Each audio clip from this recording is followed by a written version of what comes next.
Kesian Perdana Menteri kita. Dalam tempoh seminggu, 2 kali sama ada beliau ini di-reject ataupun idea beliau di-reject.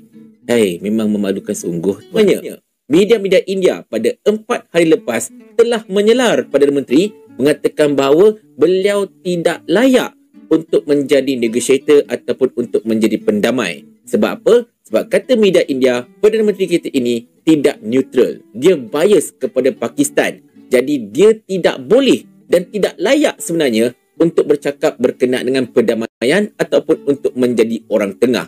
Tak layak langsung, kata media India. Begitulah jadinya jika negara kecil seperti Malaysia sok berlagak dan banyak tingkah. Negara buatan British tersebut berambisi mau menjadi mediator untuk menengahi konflik India dan Pakistan.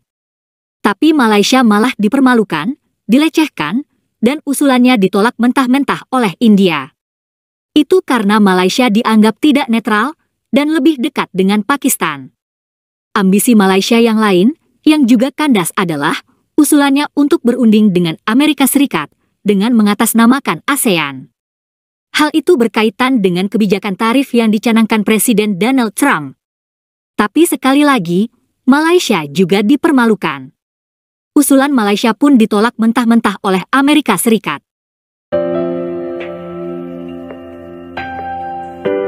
Mungkin pemimpin negeri kasino Maldives tersebut terjebak pada ilusi atau halusinasi kaum Melayu palsu di sana.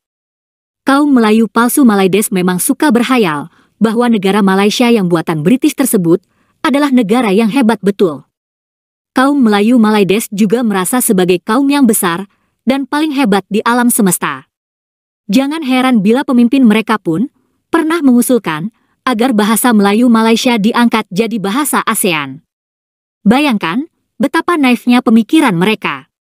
Bahasa Melayu Malaysia yang masih terasa sebagai bahasa kampung dan dituturkan hanya oleh belasan juta orang, nekat diusulkan jadi bahasa ASEAN. Tapi itulah konyolnya kaum Melayu negeri kasino Maldives. Mereka pun sempat berambisi untuk menjadi negara ASEAN pertama yang masuk sebagai anggota BRICS.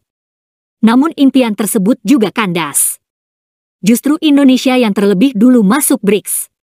Nah, berikut ini adalah kekonyolan terbaru negeri kasino Maldives.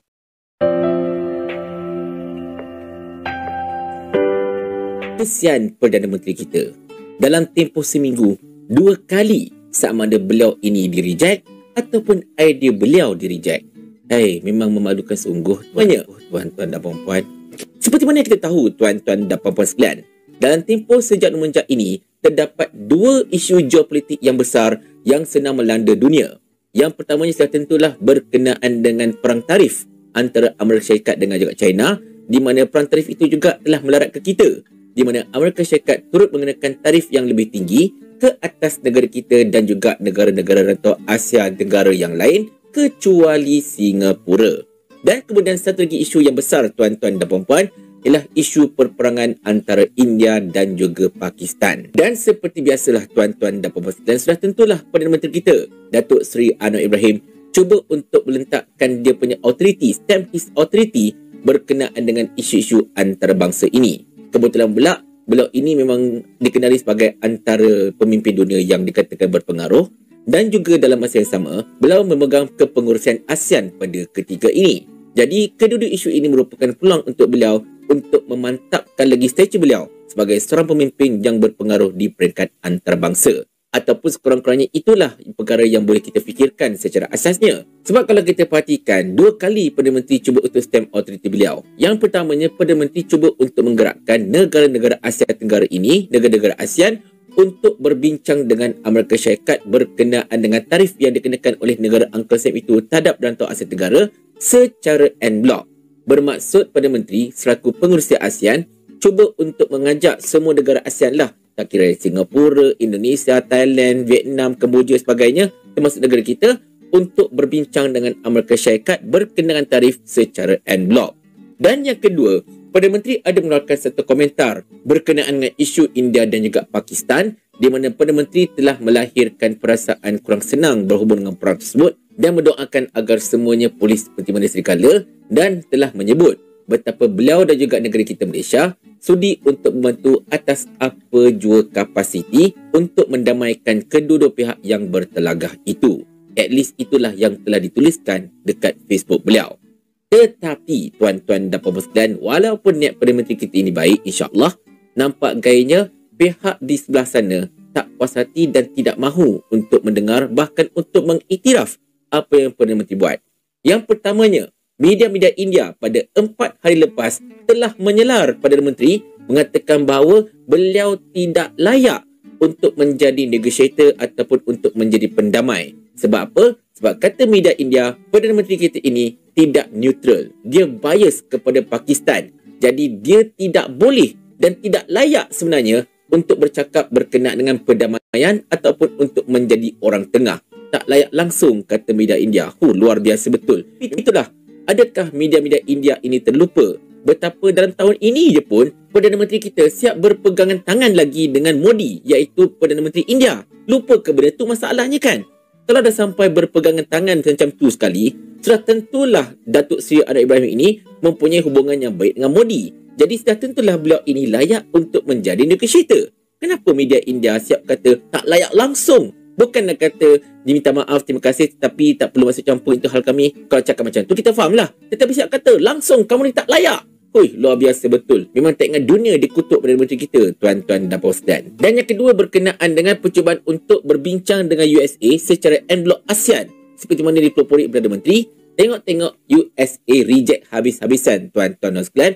Mereka kata kami tak nak bincang dengan ASEAN secara en blok. Kami nak bincang secara bilateral, secara satu persatu. USA dengan Malaysia, USA dengan Indonesia, USA dengan Thailand. Kami tak nak bincang USA dengan ASEAN. Sekurang-kurangnya itulah yang telah diberitahu oleh Ravinder Nair, iaitu pegawai MITI, yang menyatakan antara lain USA mengatakan bahawa tindakan Datuk Seri Anwar Ibrahim cuba untuk mengajak rundingan bersama-sama dengan en blok ASEAN seolah-olah macam nak gang up terhadap Amerika Syarikat. Kayaknya Amerika Syarikat kata, aku datang seorang-seorang tapi kau datang bawa kaum. Macam tu lebih kurang, tuan-tuan dan puan-puan. Dan lagi satu, yang ini paling penting. Rajendran juga telah mengakui bahawa setiap negara ASEAN ini mempunyai kapasiti dan juga keperluan ekonomi yang berbeza-beza dan jurangnya memang tidak dekat. Memang sangat-sangat jauh sebenarnya. Sebagai contoh, Singapura memang tak ada masalah hubungan dengan Amerika Syarikat. Mereka tak terjejas dengan pengumuman tarif oleh Amerika. Mereka langsung tak terjejas dengan pengumuman tarif yang telah dibuat oleh Trump. Sebaliknya yang terjejas macam kita. Sebab kita ini dilihat mempunyai hubungan yang agak baik dengan China. Sama juga dengan Indonesia. Sama juga dengan Thailand. Nampak tak dekat situ, tuan-tuan dan puan-puan sekalian? Filipina tidak begitu terjejas sangat sebab Filipina ini ada pangkalan tentera Amerika Syarikat dekat sana. Kan? Itu pun saya yakin Amerika lebih suka untuk berbincang secara bilateral, bukan secara en blok. Tetapi dekat rantau Asia Tenggara ini, kita nak ajak Amerika Syarikat bincang secara en blok. Macam mana nak bincang sedangkan mereka tak ada isu dengan Singapura, tak ada isu dengan Filipina? So nampak tak kat situ? Memang tak kena sebenarnya. Satu lagi, idea Datuk Seri Anwar Ibrahim, gagasan beliau cuba untuk stamp authority dan juga untuk meninggalkan legasi macam terkubur begitu saja secara asasnya. Jadi, kalau kita perhatikan dalam minggu ini, dua perkara besar ini sebenarnya telah mencalarkan imej Datuk Seri Anwar Ibrahim. Cumanya tidak begitu diwar-warkan atau dilaporkan dekat media-media Melayu lah terutamanya. Media bahasa Inggeris mereka laporkan. Tetapi mereka tidak begitu laporkan dalam media berbahasa Melayu. Mungkin kerana benda ini merupakan satu perkara yang mencalarkan imej Datuk Seri Anwar Ibrahim secara asasnya dan memang mereka tak naklah rakyat tengok betapa idea-idea Datuk Seri Anwar Ibrahim ini direject gila-gila ataupun mereka tak nak yang Datuk Seri Anwar Ibrahim ini nampak sangat kena pelikih di negara orang. Itulah masalahnya tuan-tuan dan puan sekalian. Tetapi pada pandangan saya lah, wahai Datuk Seri Anwar Ibrahim, the thing is pasal isu India dengan Pakistan, kita tak perlu pun nak masuk campur sebenarnya, nak tunjuk hero, nak jadi orang tengah dan sebagainya kan. Sebab memang kita tahu India dan Pakistan ini memang isunya sangat-sangat lama dah. Dan anda kata kalau kita nak mendamaikan suasana, dan kita kena bergerak melalui blok yang ada. Sebagai contohnya kita sebagai blok ASEAN, berbincang dengan blok Asia Tengah sebagai contohnya kan. Asia Selatan tak, Asia Selatan macam India dengan Pakistan ni Asia Selatan. Berbincang dengan blok itu untuk cuba mencari penyelesaian. Janganlah kita sebagai sebuah negara Malaysia tiba-tiba pula nak jadi orang tengah nak mendamaikan dua benda itu. Silap-silap anda kata kalau kita tersalah step, kita yang kena. Sebab kena ingat, kebergantungan kita terhadap beras import dari India sangat-sangat tinggi. Jadi anda kata kalau India tak puas hati dengan Perdana Menteri, tak puas hati yang kita nak masuk campur, kemudian mereka pun stop bekalan beras import kepada kita. tak ke mati kita, tuan-tuan dan puan-puan. Terus tempatan pun bukan banyak benar pun dekat pasaran sekarang ni kan. Jadi itulah isu dia. Sekarang ini kita tak payah tunjuk hero. Dan berkenaan dengan ASEAN ini pula, kena faham dahulu geopolitik ini. Kena faham tentang ekonomi serantau ni macam mana. Barulah kita bagi cadangan. Tak semua benda kita boleh en-block. Begitulah nasib negeri kasino Maldives yang dipermalukan oleh India dan Amerika Serikat. Terima kasih sudah menyimak sajian kami. Sampai jumpa lagi.